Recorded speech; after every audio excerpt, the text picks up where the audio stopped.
Good morning. एक बार फिर से आपका पवार एजुकेशन ग्रुप में आप सभी का स्वागत, अभिनंदन। आज हम आपको बताएंगे माइक्रो शिक्षण यानी सूक्ष्म शिक्षण की डायरी कैसे तैयार की जाए। सबसे पहले आपको थोड़ी सी सामान्य जानकारी ले लेनी है। वैसे तो आपको बता ही चुके हैं कक्षा में तो, लेकिन यहाँ आपको तैयार करने के लिए अगर किसी ने पहले नहीं देखा है, सुना है, तो वो आप यहाँ से सहयोग ले सकते हो। माइक्रो शिक्षण एक शिक्षण का ही ऐसा भाग है जो शिक्षण को प्रभावी बनाने के लिए जो छात्र अध्यापक अध्यापिकाएं प्रशिक्षण जब ले रहे होते हैं तो उन्हें अपनी शिक्षण में कुशलता लाने के लिए बहुत सारे कौशलों को सीखना होता है। वैसे इन कौशलों की संख्या 14-15 के लगभग होती है, लेकिन यहाँ 5 से 6 कौशल आपको सिखाए जाते हैं। इन कौशलों में आपका जैसे प्रस्तावना कौशल है, श्यामपट्ट कौशल है, उद्दीपन कौशल है, व्याख्यान कौशल है, ये कई कौशल आपको बताए जाते हैं, जिनमें सबसे जो प्रमुख रहते हैं प्रस्तावना और श्यामपट्ट कौशल। इनके अलावा उदाहरण कौशल है, पुनर्वलन है, ये भी इसमें आते हैं। तो इनसे संबंधित भी एक डायरी होती है माइक्रो शिक्षण की, वो कैसे तैयार की जाए इसके बारे में यहाँ आपको देखना है, किस तरह से इसकी पूर्ति की जाए। वैसे जो सूक्ष्म शिक्षण है उसकी ये विशेषता रहती है कि ये कम समय में कम छात्रों को कम विषय वस्तु प्रस्तुत इसमें की जाती है। यानी कम विषय वस्तु का मतलब यहाँ जो छात्रों की संख्या होनी चाहिए, यानी कक्षा कक्ष है वो छोटा होना चाहिए। कक्षा कक्ष से मतलब यहाँ छात्रों की संख्या से है, न कि उस कमरे की बनावट से है। यहाँ 5 से 10 छात्र होने चाहिए, 5 से 6 मिनट का समय होना चाहिए, और जो विषय वस्तु ली जा रही है वह भी इतनी होनी चाहिए कि वो 5 से 6 मिनट में ही पूरी हो जाए। तो यहाँ देखते हैं किस तरह से माइक्रो शिक्षण की जो डायरी है आपकी या सूक्ष्म शिक्षण की जो कैसे तैयार की जाए।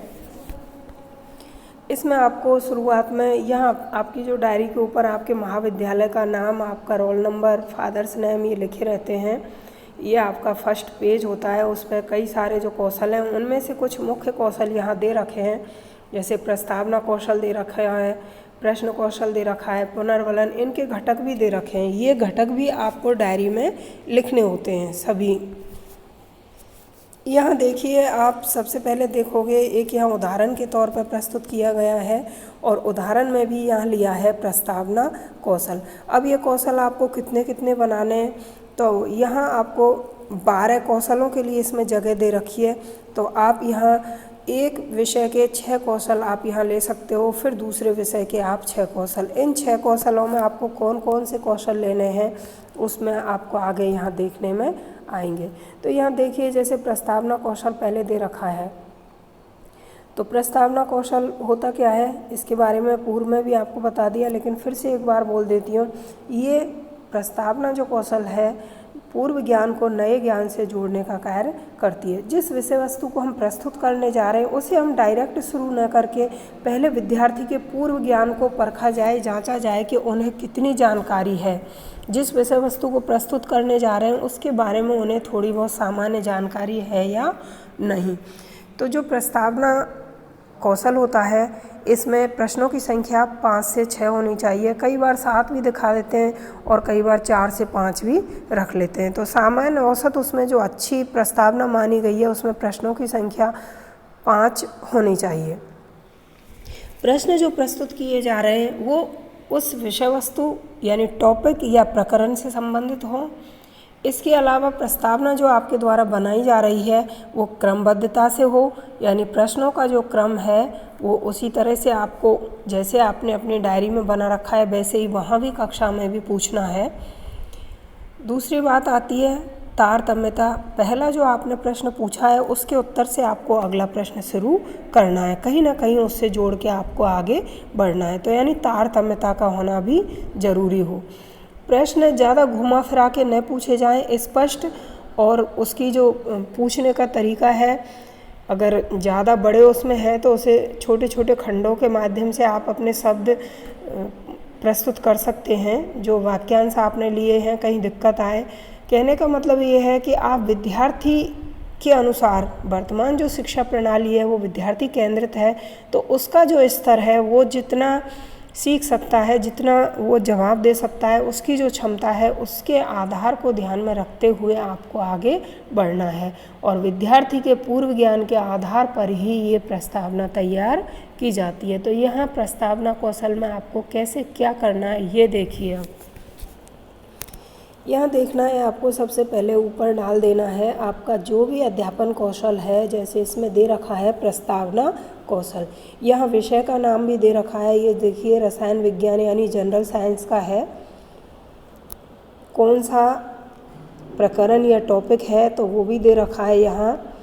इसके अलावा यहाँ आपकी जो कक्षा है वो आपको ले लेनी है, तो कक्षा 8 का है। समय अवधि यहाँ दे रखी है, तो यहाँ आपको 5 से 6 मिनट का समय देना होता है। यहाँ 5 से 7 दे रखा है, कई 5 से 10 मिनट भी इसे करते हैं, तो सामान्य उसमें 5 से 6 मिनट का आपको डालना होता है।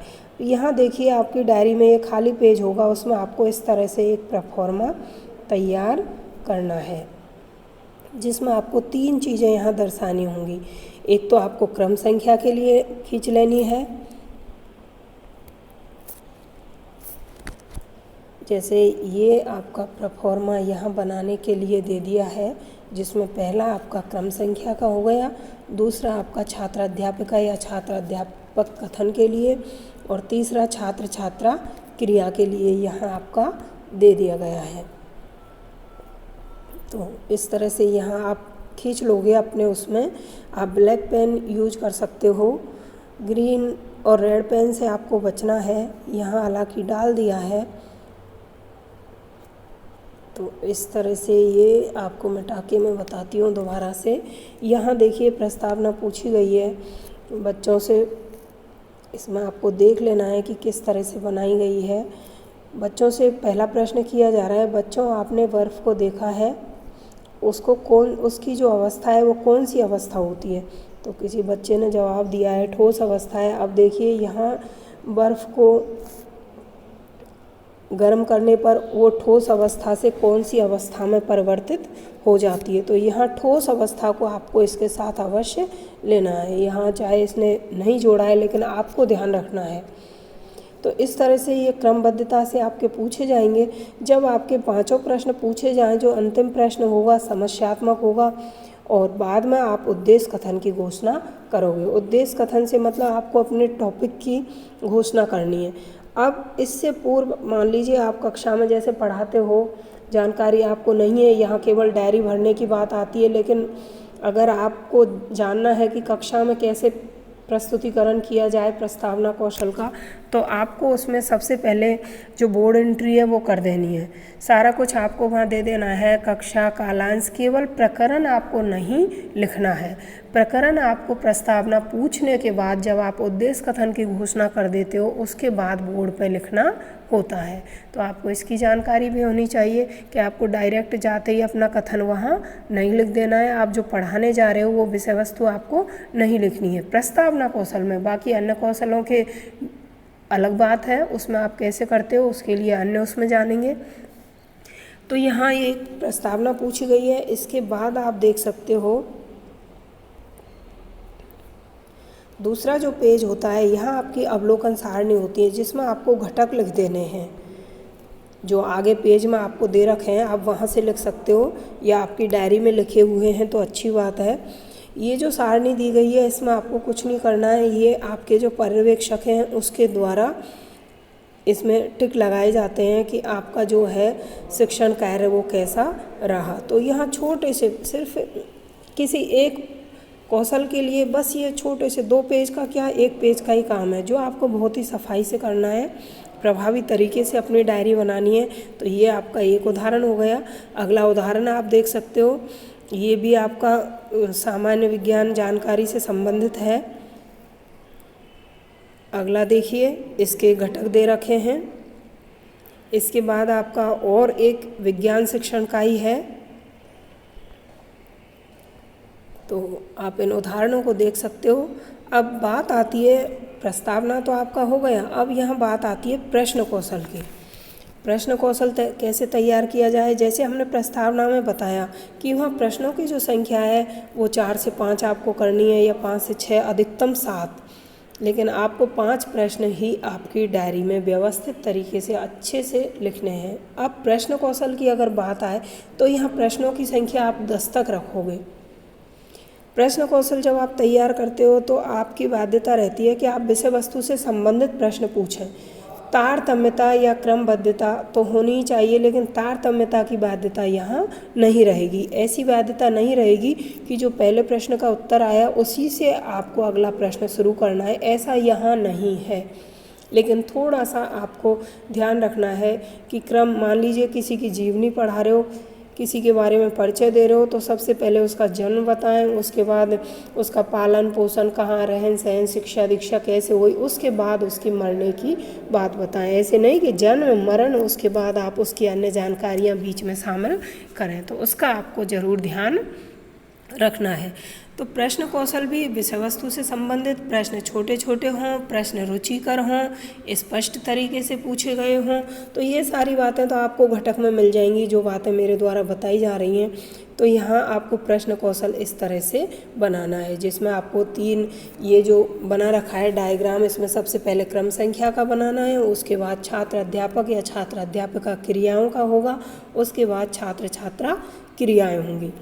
फिर आपकी वही प्रोसेस रहेगी। आपके जो घटक हैं, अवलोकन सारणी में आपको घटक लिख देने हैं और अपने जो पर्यवेक्षक हैं उसके यहाँ साइन करवा लेने हैं। अगला देखिए, इसी का प्रश्न कौशल का ही एक और उदाहरण यहाँ दे रखा है। अब बात करते हैं हम श्यामपट्ट कौशल की। श्यामपट्ट का एक शिक्षक के लिए होना अति अनिवार्य है। ये मानिए कि उसका बायां हाथ से माना जाता है। जो भी विषय वस्तु है श्यामपट्ट के माध्यम से बहुत स्पष्ट तरीके से आप इसे प्रदर्शित कर सकते हो। श्यामपट्ट इसका इसलिए है क्योंकि पुराने ज़माने में ब्लैक ही हुआ करते थे। ऐसा नहीं है कि आज आपको ब्लैक ही मिले, आजकल आपको ग्रीन वाइट सभी कलर में मिल जाएंगे। तो जैसे जैसे समय परिवर्तन हो रहा है उसके हिसाब से, लेकिन यहाँ जो कौशलों की बात आती है तो उसे श्यामपट्ट इसीलिए नाम दे दिया गया है क्योंकि पहले से ये परंपरा चली आ रही है। पहले जो हुआ करता था वो काले या ब्लैक रंग का ही होता था। श्यामपट्ट कौशल में आपको क्या करना है कि आपकी जो विषय वस्तु है आप यहाँ डायरी में ले आओगे, तो कुछ विषय वस्तु तो आपको बोल के तो स्पष्ट करनी है, लेकिन जो महत्वपूर्ण बिंदु हैं, जैसे सबसे पहले आपको श्यामपट्ट की पूर्ति करनी है, जिसमें आपकी कक्षा, दिनांक, विषय, प्रकरण, जो कक्षा कालांश है वो कौन सा है, आपकी समय अवधि कितनी है, और आप जो टॉपिक पढ़ाने जा रहे हो वो भी आपको पहले से ही लिख देना है। फिर जब आप विषय वस्तु को प्रस्तुत करते हो तो बीच बीच में आप बोलते जाते हो, और जहाँ मुख्य बातें आती हैं उनको आपको श्यामपट्ट पर लिखना है। तो यहाँ जब डायरी बनाने की बात आती है तो यहाँ आपको क्या करना है, तो उन्हीं मुख्य बिंदुओं को आप इस तरह की ब्लैक शीट ले आओगे, मार्केट में मिल जाती है, एक काफ़ी बड़ी आती है, उसी से आपकी सारी डायरियाँ कंप्लीट हो जाएंगी। तो मुख्य बिंदुओं को लिख करके आपका जो श्यामपट्ट सारांश है या शिक्षण विधि प्रविधि लास्ट में दी रही होती हैं, आपको वहाँ इसे चिपका देना है। बाकी की विषय वस्तु जो 5 से 6 मिनट की है वो आपको आगे इसमें दे देनी है, जहाँ आपका छात्र अध्यापिका क्रिया या छात्र अध्यापक कथन वगैरह ये दिए रहते हैं उधर की साइड में। यहाँ विद्यार्थी क्या करते हैं, जो भी विषय वस्तु बताई जा रही है उसे ध्यानपूर्वक सुनेंगे और महत्वपूर्ण बिंदुओं को अपनी जो अभ्यास पुस्तिका है या जहाँ वो नोट कर रहे हैं उसमें लिखेंगे। तो आपको इस तरह से इसको बना देना है। इसके पीछे भी आपके जो कौशल हैं वो दे देने हैं, जो घटक दिए गए हैं उनको आपको लिख देना है। अगला उदाहरण आप देख सकते हो, तो ये भी दिया है, ये रसायन विज्ञान का है। तो आप देखते जाएं, कई सारे उदाहरणों का यहाँ समावेश किया गया है। साइंस की डायरी है तो यहाँ से आप देख सकते हो, आप अपने अपने विषय का यहाँ बना सकते हो। कोई हिंदी का है तो वो हिंदी के बनाएं। कौशलों में कोई ऐसी वो नहीं है, बाकी सारी चीज़ें एक जैसी होती हैं, बस आपको विषय वस्तु बदलनी होती है, तो आपको उसका यहाँ ध्यान रखना है। तो इस तरह से देखिए, मेन जो पेज है डायरी का, इस कवर वगैरह चढ़ा के देखिए छात्र अध्यापिका ने अच्छे से इसे कैसे तैयार किया है। तो आप भी अपनी डायरी इसी तरह से व्यवस्थित तरीके से रोचक पूर्ण उसमें बनाएं। इसने बुक मार्क भी लगा रखा है, जैसे जौन सा पाठ आप पढ़ाओगे वहाँ आप इसे लगा सकते हो, तो आप भी इस तरह से कर सकते हो। देखिए इसकी जो डायरी है ये हिस्ट्री का है, यानी इतिहास की है, इसकी प्रस्तावना कौशल का। और घटक दिए गए हैं, यहाँ इसके कमेंट्स हैं। शुरुआत में विद्यार्थी इतने अच्छी प्रेजेंटेशन नहीं दे पाता है, लेकिन धीरे धीरे उनमें सुधार होता जाता है। तो अगला यहाँ हिंदी का दिया गया है। तो आप भी अपनी जो बची हुई जगह है उसे अच्छे से आप मेंटेन कर सकते हो अपने हिसाब से। दूसरा इसका देखिए श्यामपट्ट कौशल का है। तो श्यामपट्ट कौशल को इसने जो भी विषय वस्तु है वो पूरी विषय वस्तु तो आपको छात्र अध्यापक क्रिया में दे देनी है, लेकिन जो बोर्ड पर लिखना है उसे आपको इस ब्लैक शीट पर लिख के चिपका देना है। तो इस तरह से आज की ये छोटी सी डायरी, आपकी जो माइक्रो सेक्शन की डायरी है, इसमें आपको टोटल 12 लेसन आपको बनाने हैं छोटे छोटे। उनमें भी आपको प्रत्येक जो कौशल है उसके 2 बनाने होंगे, यानी दोनों सब्जेक्ट के, पर सब्जेक्ट के आपको 6 बनाने हैं। तो दोनों के 12 कौशल हो जाएंगे। इन 6 कौशलों में आपका जो प्रस्तावना, श्यामपट्ट, पुनर्वलन, उद्दीपन, व्याख्या, तो ये इन सारे कौशलों को आपको, प्रश्न कौशल, ये कौशल आपको शामिल कर लेने हैं। तो यहाँ से आप सहयोग ले सकते हो कि किस तरह से आप कौशलों को बनाएं। वैसे इससे संबंधित पहले भी कई सारी वीडियो डाल रखी हैं, आप वहाँ से देख सकते हो। पवार एजुकेशन ग्रुप पे आप सर्च कर सकते हो माइक्रो सेक्शन या विभिन्न कौशल, जिसमें आपको अलग अलग कौशल भी मिल सकते हैं। तो इस तरह से आज की ये वीडियो है, आप इसे 1 से 2 बार देख लें, ध्यानपूर्वक सुन लें, आपको आसानी रहेगी बनाने में। फिर भी कोई दिक्कत आए तो आप पूछ सकते हो। धन्यवाद।